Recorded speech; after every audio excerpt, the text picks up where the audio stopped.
MTS की exam को लेकर एक खास स्ट्रेटेजी, क्योंकि एग्जामिनेशन में आप लोगों के पास लगभग 30-35 दिन बचे हुए हैं। उलझन में अगर पड़े रहना तो मेरे भाई फिर उलझन ही रह जाएगी, सुलझन मिल नहीं पाएगी। कि अब अक्टूबर 2025 आप लोगों का एग्जामिनेशन का मंथ ईयर है। तो हर किसी इंसान की अपनी ड्रीम जॉब तो एक ही होती है, लेकिन ड्रीम जॉब के अलावा अगर वो इंसान देखा जाए तो भाई उसको कई सारे अटेम्प्ट्स देने चाहिए। 36,16,999, क्योंकि एक तो आप भी हैं इसमें। छोड़ो यार, करेंगे तो राजा वाली नौकरी करेंगे, क्या रखा है इस नौकरी में। आप लोगों को जो नए पैटर्न पे कंफ्यूज किया जा रहा है ना, आप लोग मेरे इस YouTube चैनल को ध्यान से देखोगे ना, भाई अपने आप से तैयारी कर रहा है, YouTube के जरिए तैयारी कर रहा है, तो YouTube पर आपके लिए इतनी सारी जो मेहनत की है इसका आप लोगों को फायदा भरपूर उठाना है। प्रॉपर PDF आप लोगों को मिलेगी, क्विक फिक्स जो आपको फटाफट से पढ़ लेनी चाहिए। ठीक है भाई। सर कॉम्प्रिहेंशन का ये सेक्शन तो एमटीएस पूछता ही नहीं है सर, आप अब भरोसा ना रखें, क्योंकि एसएससी चेयरमैन सबकी फील्डिंग सेट करे बैठे हैं, कुछ भी पूछ रहे हैं भाई साहब, किसी को कुछ कह नहीं सकते। ठीक है ना। नमस्कार मेरे प्यारे दोस्तों, आप सभी का स्वागत है एमटीएस की एग्जाम को लेकर एक खास स्ट्रेटेजी की इस खास वीडियो में। भाइयों वाली बात करेंगे और प्रैक्टिकल बात करेंगे, हवाई बात बिल्कुल नहीं करेंगे। वीडियो को बिल्कुल आखिर तक देखना, हर एक चीज को सिस्टमैटिक तरीके से मेरा काम है आप लोगों को समझाना, क्योंकि एग्जामिनेशन में आप लोगों के पास लगभग 30-35 दिन बचे हुए हैं। तो आप लोग अपने इस समय को सही तरीके से यूटिलाइज करें, एक सही रणनीति के साथ काम करेंगे तो नेचुरल आप लोगों का सिलेक्शन हो जाएगा। वरना इधर से उधर से उलझन में अगर पड़े रहना तो मेरे भाई फिर उलझन ही रह जाएगी, सुलझन मिल नहीं पाएगी। ठीक है। तो सिलसिलेवार तरीके से एक एक चीज को मैं आप लोगों को बताने का काम करूंगा, आप लोग बड़े ध्यान से चीजों को समझने का काम कीजिएगा। हम सभी मिलकर एमटीएस की वैकेंसीज पर टारगेट कर रहे हैं जो 2025 के एग्जामिनेशन में अब आप लोगों को भाई मिलने वाली है। मेहनत करोगे आप लोगों को और सही डायरेक्शन में आप लोगों को मैं गाइड करता जाऊंगा मेरे भाई, बड़े ध्यान से समझने का काम करना। सर हम लोगों ने जून 26 2025 में ये अपनी नोटिफिकेशन सबसे पहले देखा, एप्लीकेशन भी उसी दिन हम लोगों ने फॉर्म भरने शुरू कर दिए थे। एप्लीकेशन की एंडिंग डेट थी जुलाई 24 2025 और हमारी एप्लीकेशन की फीस है। ये सब नोटिफिकेशन की ही बात है। मुद्दे की बात हम लोगों को ये समझनी है मेरे भाई कि अब अक्टूबर 2025 आप लोगों का एग्जामिनेशन का मंथ ईयर है ना। तो मोटा माटी बस आप लोगों को से ये सोच लीजिएगा, अक्टूबर आने ही वाला है और अक्टूबर जैसे ही आएगा तो ये एग्जामिनेशन आप लोगों के सामने आ जाएंगे। ठीक है भाई। अब मुद्दे की बात ये है मेरे भाई, सबसे पहली बात तो टेंटेटिव वैकेंसीज जो पहले हमारे सामने आई थी वो 1075 थी। बाद में इन वैकेंसीज को 1075 से हवलदार पोस्ट को 1089 कर दिया गया है। ठीक है ना जी। अब इसकी मोटा माटी क्या वेरिएशंस आ गई हैं, अब देखो एक हमारे सामने नया नोटिस आता है जिसमें हमारे सामने जो वैकेंसीज है वो 8021 हो चुकी हैं। ठीक है ना। यानी कि अच्छी खासी वैकेंसीज हैं, ये वैकेंसीज कम नहीं है। और देखो मेरे भाई, बहुत सारे स्टूडेंट्स ऐसे भी हैं जो हो सकता है सीपीओ की तैयारी में लगे हों, सीएचएसएल की तैयारी में लगे हुए हों, सीजीएल की तैयारी में लगे हुए हों। तो देखो तैयारी आप करते रहो। ठीक है ना। देखो हर किसी इंसान की अपनी ड्रीम जॉब तो एक ही होती है, लेकिन ड्रीम जॉब के अलावा अगर वो इंसान देखा जाए तो भाई उसको कई सारे अटेम्प्ट्स देने चाहिए, कई सारी डायरेक्शंस में उसे मेहनत करनी चाहिए। और जब कई सारी डायरेक्शंस में आप मेहनत करते हो तो जहां आपका पहला कदम रखा गया वहीं से आपकी जीवन में सफलताएं आप लोगों को और आगे मिलती चली जाती हैं। तो मेरे भाई 8021 टोटल वैकेंसीज अब आप लोगों के सामने हैं, जिसके अंदर sir non technical A staff के लिए इतनी सारी वैकेंसीज हैं। पोस्ट एमटीएस जो नॉन टेक्निकल बी कैटेगरी है भाई 732, और भाई हवलदार सीबीआईसी और सीबीएन में 1211। कुल मिलाकर अच्छी खासी ये वैकेंसीज हैं। अब मैं आपको ट्रैक रिकॉर्ड बता देता हूं भाई, 2016 से मैंने ट्रैक इसका आप लोगों के सामने रखा है, बड़े ध्यान से इस चीज को ऑब्जर्व कीजिएगा। 2016 में लगभग 70 लाख लोगों ने फॉर्म इसके लिए भरा भाई। 2019 में 38 लाख, 2020 में 45 लाख, 2021 ये वो जमाना था मेरे भाई जब कोविड की कहानी चल रही थी। ठीक है ना। तो यहाँ की फ्लक्चुएशन हमारे सामने ज्यादा रही है। यहाँ से आपकी नॉर्मल लाइफ शुरू होती है 26 लाख, 2024 में 57 लाख। अब यहाँ आप इसको ध्यान से देखेंगे, लगभग डबल बच्चों ने यहाँ पर इसको भरा है। और अब 2025 में जो आपके कंपटीशन में बैठे हैं वो लगभग 36,16,999, क्योंकि एक तो आप भी हैं इसमें। ठीक है। अब कंपटीशन के अगर डेटा को आप देखने का काम करोगे तो वैकेंसीज भी अच्छी खासी हैं, कम वैकेंसीज नहीं है भाई।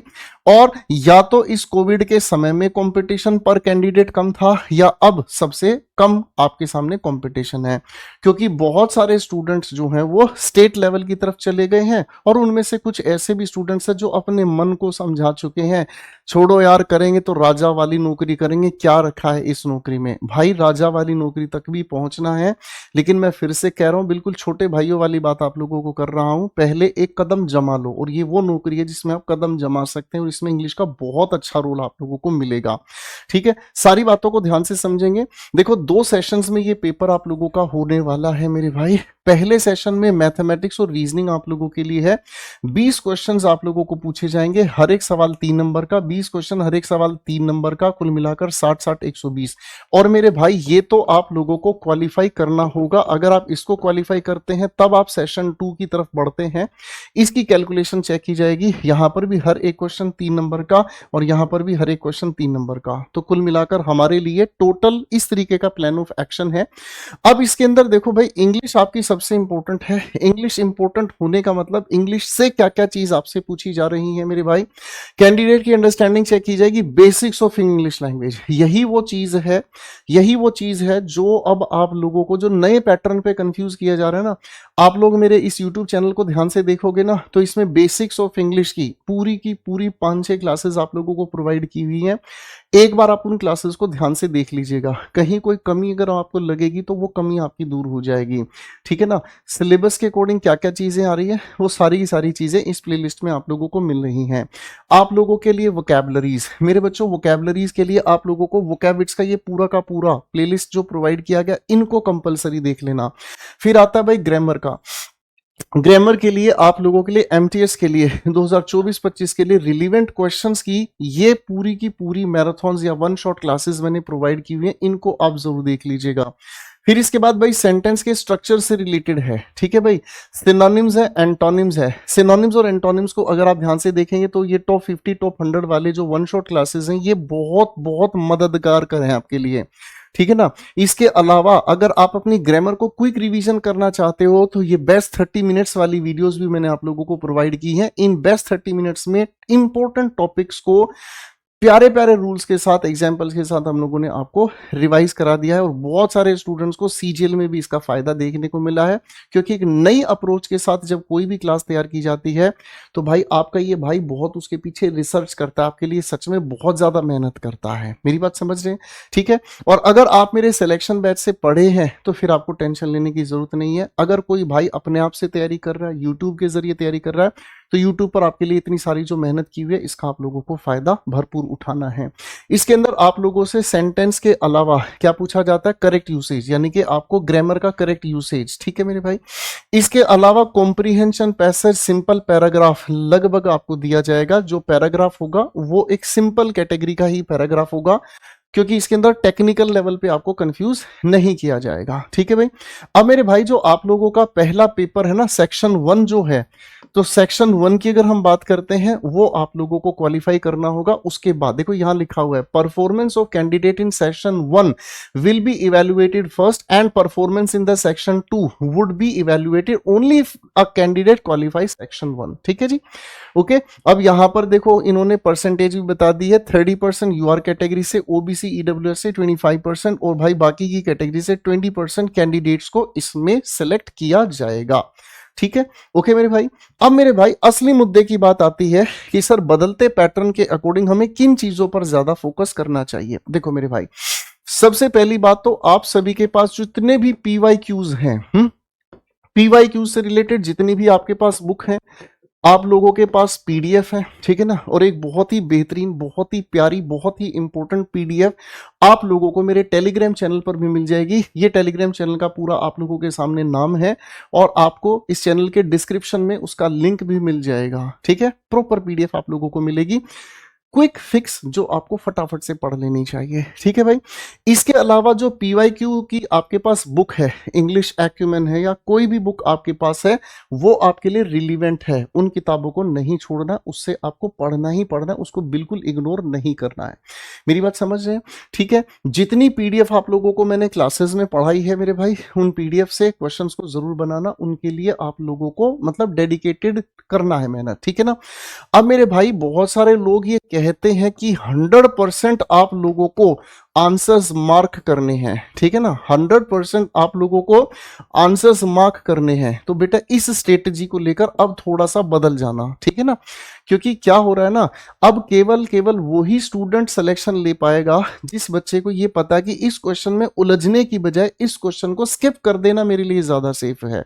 मेरी बात समझ रहे हैं? जब आपके मन से 100% ये गवाही आए कि हाँ मैं इस क्वेश्चन का आंसर सटीक बनाऊंगा, केवल तभी आप उसका आंसर बनाएं, वरना उसको बाद में रिव्यू करने के लिए स्किप कर सकते हैं। मेरी बात समझ में आ रही है, हाँ कि नहीं? ठीक है, तो मेरे भाई अब आती है एक अगली बातचीत, ठीक है ना, यानी कि 100% जब श्योर हो तभी अपने आंसर को मार्क करने की कोशिश करें, ठीक है ना।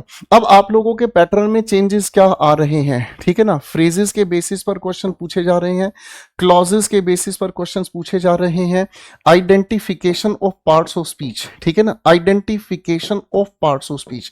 अब आप लोगों के लिए ये जो फ्रेजेस है, क्लॉजेस और identification of parts of speech है, इन तीनों को लेकर ये जो सुदर्शन सीरीज मैंने कराई थी एनडीए सीडीएस बच्चों के लिए, देखो एनडीए सीडीएस का एक बहुत अच्छा लेवल होता है, लेकिन अगर आप अच्छे लेवल को अगर तैयार कर लोगे तो एमटीएस में फिर ये चीज आपको कभी दिक्कत नहीं देगी, वरना मेरे भाई परेशानी का तो कोई सोल्यूशन हो नहीं सकता, ठीक है।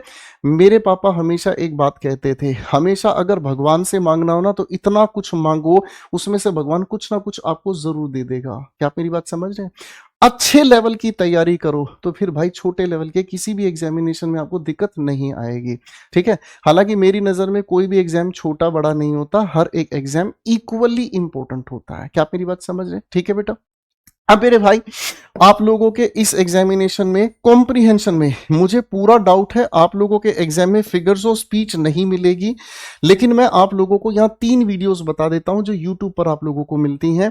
एक तो ये रीडिंग कॉम्प्रिहेंशन वाली वीडियो जो करीब 2 घंटे प्लस की है, इसके अंदर आपको figures of speech, tone, writer का एटीट्यूड, क्वेश्चंस के हर लेवल पर आपको तैयार कराई है ये वीडियो। दूसरी वीडियो क्लोज टेस्ट की, ये स्मार्ट वीडियो है, इसको खटाक से आप देख लीजिएगा, इसके अंदर सारी ट्रिक्स आपको बताई है। और तीसरी वीडियो यहां पर है पैराजम्बल की ये वीडियो, जिसमें क्वेश्चंस को तोड़ने की टेक्निक आपको सिखाई है, ठीक है मेरे भाई। ये 3 वीडियोस आप देख लीजिएगा, आपका जो कॉम्प्रिहेंशन है वो आप लोगों का बहुत ही अच्छे लेवल पर तैयार हो जाएगा, ठीक है ना। अब कोई भाई अगर ये कहे कि सर कॉम्प्रिहेंशन का ये सेक्शन तो एमटीएस पूछता ही नहीं है, सर आप अब भरोसा ना रखें, क्योंकि एसएससी चेयरमैन सबकी फील्डिंग सेट करे बैठे हैं, कुछ भी पूछ रहे हैं भाई साहब, किसी को कुछ कह नहीं सकते, ठीक है ना। और क्वेश्चंस के लेवल को अब हम भी आप लोगों को नहीं बता सकते, आप ये जानते हैं सभी के हाथ यहां पर काटती हैं। क्या आप मेरी बात समझ रहे हैं? ओके, प्रायोरिटी रखना मेरे भाई, जो कॉम्प्रिहेंशन वाला सेक्शन है यानी कि पैराजम्बल, क्लोज टेस्ट और रीडिंग कॉम्प्रिहेंशन, प्रायोरिटी पर इसको जरूर देख लीजिएगा। ये जो वीडियोस मैंने अभी आप लोगों को बताई, एक बार फिर से मार्क कर रहा हूं, इन वीडियोस को छोड़ना बिल्कुल भी नहीं, ठीक है मेरे भाई। इसके अलावा वॉइसेस के बारे में हम बात कर लें, हम इसके अलावा नरेशंस के बारे में बात कर लें, तो मेरे भाई अभी रिसेंट सीजीएल को लेकर वॉइसेस और नरेशंस की हमने ये वाली वीडियोस प्रोवाइड आप लोगों को कराई हैं, इन दोनों की दोनों वीडियोस को जरूर देख लीजिएगा, ठीक है ना। इसके अलावा बेस्ट 30 मिनट्स में भी बहुत अच्छे अच्छे क्वेश्चंस कराए हुए हैं। जो भी मेरा बच्चा मुझसे नहीं भी पढ़ा हो, डरना नहीं, आपका भाई आपके साथ है। मैं आपके लिए हर बार कंटेंट के साथ ही आपको यूट्यूब पर मिलता हूं और आपको हमेशा पॉजिटिव माइंडसेट के साथ ही पढ़ाने की कोशिश करता हूं, ठीक है मेरे भाई। आप डरना नहीं, आप मेरे बैच से पढ़ें तो भी सिलेक्शन होगा, नहीं भी पढ़े तो जो जो अभी मैंने आपको बताया है कंटेंट, उसको देख के जाना, आपको 100% रिलीफ मिलेगा और 100% आप लोगों को रिजल्ट भी मिलेगा, ठीक है मेरे भाई। ठीक है, अब इसके अलावा आप लोगों को काइंड्स ऑफ सेंटेंसेस भी पूछा जा रहा है। अब काइंड्स ऑफ सेंटेंसेस के बारे में बात अगर हम करते हैं या फिर काइंड्स ऑफ क्लॉजेस के बारे में भी पूछ लिया जाता है, तो इसमें कोई डरने की बात नहीं है। मेरी बात समझ में आ रही है? ठीक है, आप पूरी की पूरी प्लेलिस्ट पढ़ने की कोशिश करो और आपका भाई आपका सिलेक्शन के बाद सिलेक्शन वाली चाय पर इंतजार कर रहा है, ठीक है ना। बस मेरे भाई आपको 3 आर का ध्यान रखना है। कौन से 3 आर है? सबसे इंपॉर्टेंट, जो आपको कहा वो आप लोगों को रिवाइज करना है, मेरी बात समझ रहे हैं। जो भी आप लोगों को क्लास में स्टेप्स हमने बताए हैं उन्हीं को रिपीट करना है, बाहर मल्टीपल सोर्सेज में जाकर उलझना नहीं है, मेरी बात समझ में आ रही है? ठीक है, और उसके बाद तीसरी चीज, जो आपको मैंने कहा है उसी चीज को आप रिमेंबर करेंगे, सिर्फ उसी के अलावा बाहर नहीं जाएंगे। और बहुत सारी टेक्निक्स आप लोगों को बेस्ट 30 मिनट्स वाली सीरीज में बताई हुई हैं, जैसे RTO, रिवर्स थिंकिंग ऑर्डर। आप उन वीडियोस को देखो तो सही, आपको बहुत अच्छा कंफर्टेबल फील होगा। पूरी रणनीति आप लोगों के लिए 30-40 दिन का जो हमारे पास समय है, इसको बेहतरीन तरीके से अब आप यूज़ करेंगे, ठीक है? और बिल्कुल निश्चिंत रहेंगे, मैं हमेशा आपके साथ कनेक्टेड हूँ। आप मुझे इंस्टाग्राम पर भी फॉलो कर सकते हैं। कोई भी प्रॉब्लम अगर आती है तो आप मुझे यहाँ पर डायरेक्ट मैसेज भेज सकते हैं। आपको एक नंबर भी मैं शो कर रहा हूँ, ये है नंबर 9540550011। आप यहाँ व्हाट्सएप पर भी भेज सकते हैं, कोई भी प्रॉब्लम फील होती है। टेलीग्राम पर भी मैसेज भेज सकते हैं। आपका ये भाई आपके लिए हमेशा तैयार है। इसी बातचीत के साथ मेरे भाइयों, बेस्ट विशेस, खूब सारी मेहनत करिएगा। अगर आपके पास अपनी वोकैब है, अगर आपके पास अपनी इंग्लिश एक्यूमेन है, तो मेरे भाई उसके प्रैक्टिस क्वेश्चंस भी करते रहिएगा। आपके सिलेक्शन का इंतजार कोई और करे ना करे, आपका गोपाल वर्मा इंतजार कर रहा है।